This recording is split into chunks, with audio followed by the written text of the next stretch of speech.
சத்து அபாரமாக வந்துடும். ஆண்மைக்கு முருங்கைக்கீரை போதும். இந்த சினிமா படத்தோடு சொன்னாங்க இல்லையா, முருங்கைக்காய், அது உண்மைதான். இன்னும் உங்களுக்கு மருந்து வேணும்னா சொல்கிறேன், கேட்டுக்குங்க. அரிசி திப்பிடின்னு ஒரு செடி, ஒரு விதை இருக்குது. அரிசி திப்பிடி கடையில் நாட்டு மருந்துகளில் போட்டால் கிடைக்கும், இல்லை பவுடராக கூட கிடைக்கும். நீங்கள் திப்பிலி கொண்டு வந்து லேசாக வறுத்து எடுத்துக்கணும். முருங்கை விதை, அந்த உள் பருப்பை எடுத்துக்கணும். இது 50 கிராம், அது 50 கிராம்.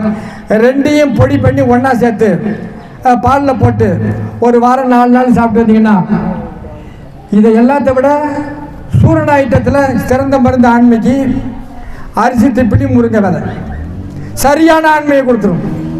அப்போ எவ்வளவு எளிமையாக நம்மகிட்ட எல்லாத்துக்கும் மருந்து இருக்குது, எல்லாத்துக்கும் விளக்கம் இருக்குது, எல்லாத்துக்கும் வழி இருக்குது.